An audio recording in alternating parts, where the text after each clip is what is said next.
one of the fastest growing forms of spirituality in the Western world today. Many people are choosing to walk a more spiritually aware path, one that connects them to the land and to nature, one that allows them to feel the changing seasons and to recognise the divine in all things, including that which is within themselves. Witchcraft and paganism offers all this and more. However, it is not a path to be chosen lightly. If you think that this path is all about magic, conjuring spirits and performing spells, then you are very wrong. Whilst there certainly is an element of all these things within the craft, it is more about a personal, spiritual journey, a journey to find oneself.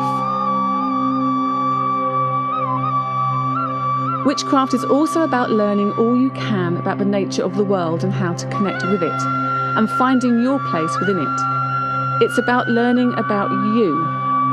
Know thyself are the words above the temple door, and there was never a harder task.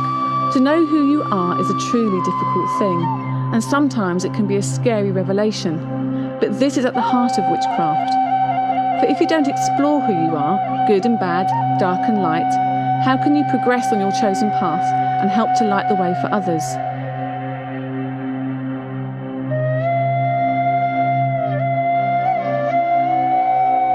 In the first film, Witchcraft: A Beginner's Guide, we looked at the basics of witchcraft, what tools you may need for your works, the casting of circles, and other steps to take when you first start out.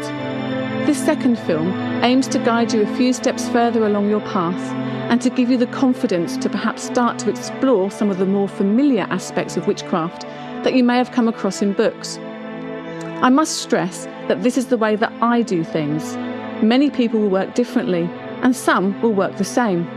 The beauty of the craft is that we are all able to express ourselves individually.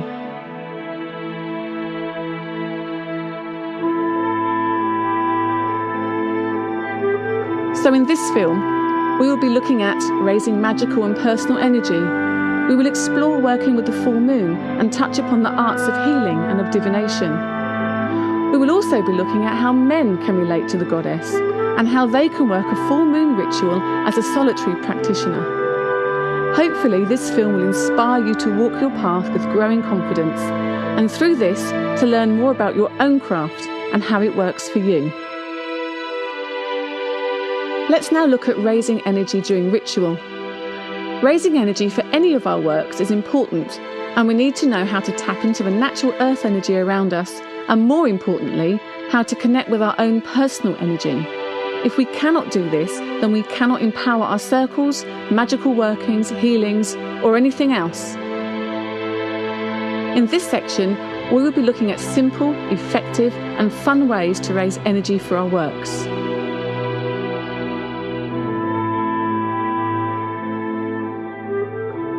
We're going to be talking about raising energy, particularly raising energy in circle and for spell work. It's important that we're aware of the kind of energies that we're raising within ourselves and also from the surrounding area. Once we start to think about the ritual that we are about to embark on, this could be a week in the past, the energy is starting to be raised with the very thought of the ritual and the ideas that we're going to have in the ritual. So unbeknownst to yourself, almost very quietly, in the back of your mind, you are thinking about raising the energy. Even when you're going about your daily business, you could be shopping, but in the back of your mind, you've already decided on what ritual you're going to be performing at the full moon, for instance.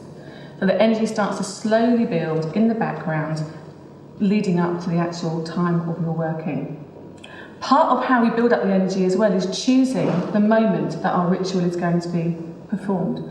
So if we're going to be working on a full moon ritual, the moon phase itself will lend itself to building up the energy to that point.